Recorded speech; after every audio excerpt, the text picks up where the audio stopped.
Ladies and gentlemen, welcome to my YouTube channel. My name is Benoit Chartier. I'm an author and I'll be reading to you from selected works, starting with a new anthology that came out recently. It's 30 at 30. It's a collection of 30 stories that are from the Ottawa Independent Writers group. And to celebrate 30 years of existence, we collected some very nice stories. I'll be reading you my stories. And I'll be starting off with my story, Native. So, I miss you, Vaniel. It's been a bit more than a cycle since I last held your face in my hands on that day that you left. You left. 2 words. 2 tiny words that resonate like thunder within the walls of my mind. Each day I come to the edge of the enclosure to glimpse you again. But how would I recognize you after your transformation? My hands pressed against what feels like glass, I watch the aliens walk by diffidently, hardly throwing a look in my direction. A few more young ones have come to the light of day since your sable skin was last against my palm, yet none of them have your crystalline purple eyes or your sharp and haughty chin. The youngest play within this terrarium we call home, as if they had not a care in the world. Why would they? They never knew the open fields, the endless streams filled with fish, and oceans without bounds. But you did, didn't you? Is that why you left? To see what they did with them? Or to them? We all have choices to make. Leave and become alien. One of them. An invader. Stay and have your memory erased. Forget your past, your roots, and your ancestry. I'm looking through the glass on the edge of the pasture where I used to play as a child, replaced by a row of gray, lifeless buildings lining a busy street.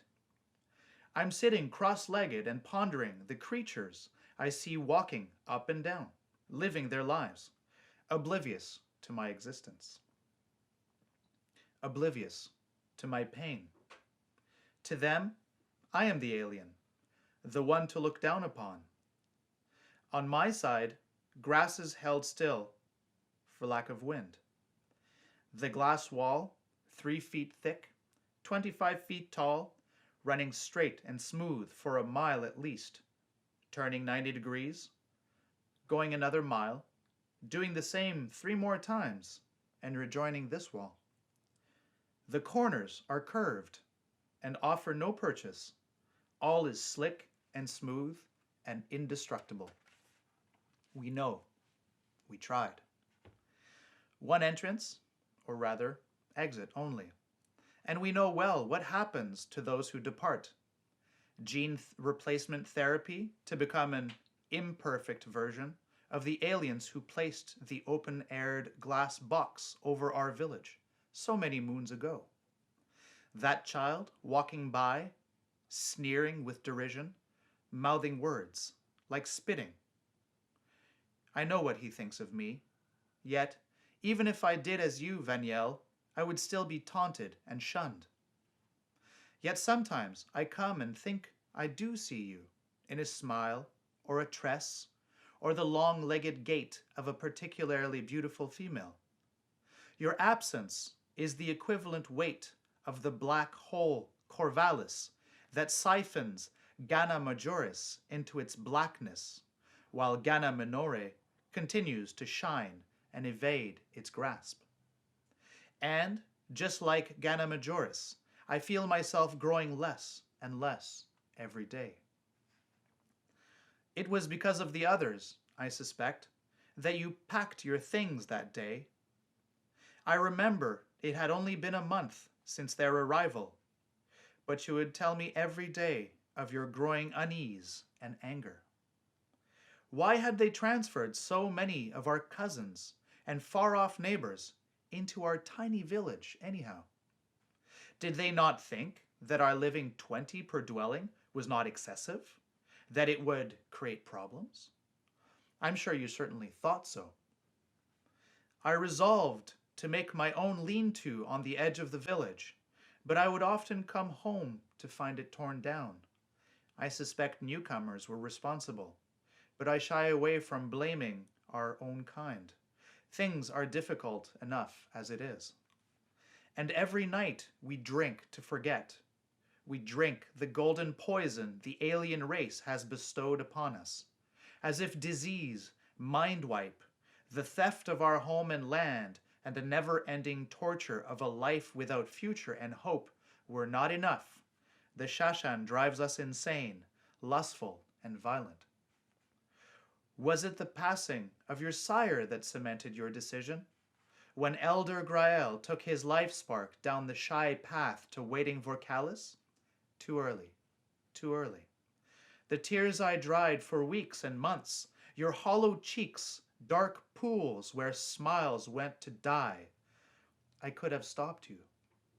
I should have stopped you. But you are my all, and I would have been a fool to step in the road you've carved to be a wall. No matter how foolish I think it is, how callous it might be to abandon your kind. Pah! Beware the torn heart wavering from love to hate to disappointment. It drowns itself in seas of pity, but does not search for help. Tonight I will sleep under the stars while the others gather around the bonfires and take the Shashan, fight and rut, trying to forget by circling their own black holes. And I may join them one last time. I dreamed of you this morning, Vaniel, in the moment before I woke. This is not so strange, because I always dream of you. But it was different this time. You did not beckon to me to follow you outside the enclosure, or push me aside this time, unlike before. You stood under my favorite moran tree and gathered long branches. You were building. I remember the suns so bright, brighter than ever I'd felt them before. They tenderly prickled my skin, as they had when I was a boy, running the fields by the village. You looked at me and smiled, but I also gathered branches, and we made sanctuary. You must think me drink crazy, but I did not partake last night. I needed to think. When the lean-to was finished, we went inside and sat in silence. I saw you gathering herbs and potions. I do not know where from. This was a dream. You gave me the resulting concoction, and I drank. Clarity descended upon me, and I saw all the pieces of all our lives dancing like leaves caught in a tornado, but at the same time, they were us. We would bounce against each other and hurt one another, but still we spun out of control. I saw myself in that tornado, and then I was inside it. Heart wheeling, no up nor down, only careening without end. I glimpsed the ground, though, and aimed for it. It felt so far and impossible to grasp. But then I did, and missed.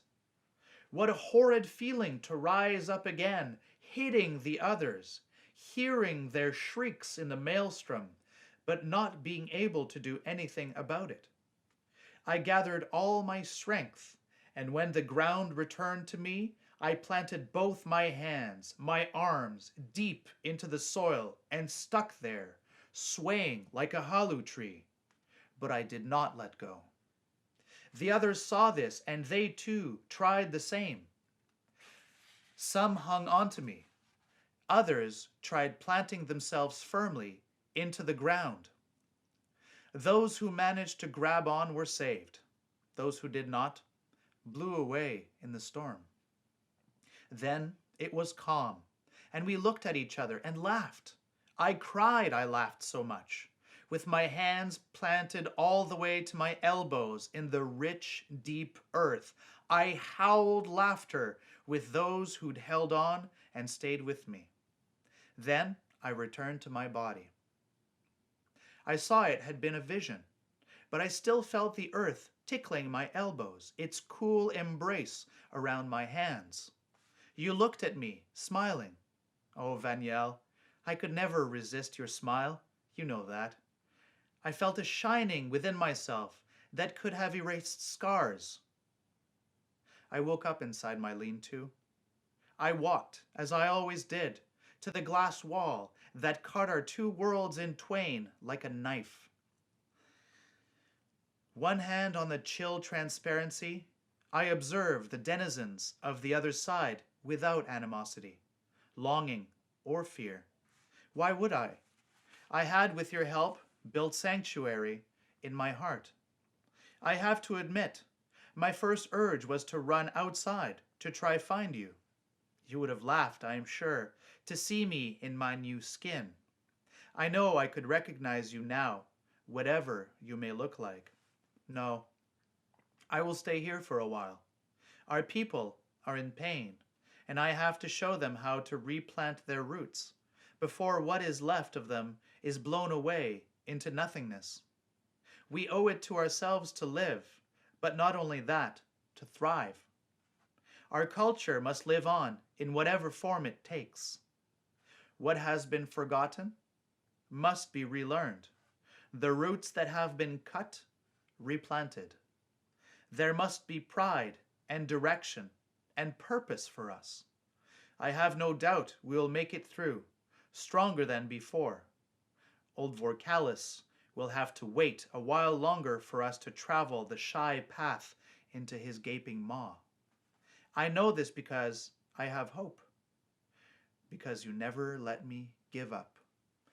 So, this is the first story in 30 at 30. I have another one, and I'll be reading it very soon.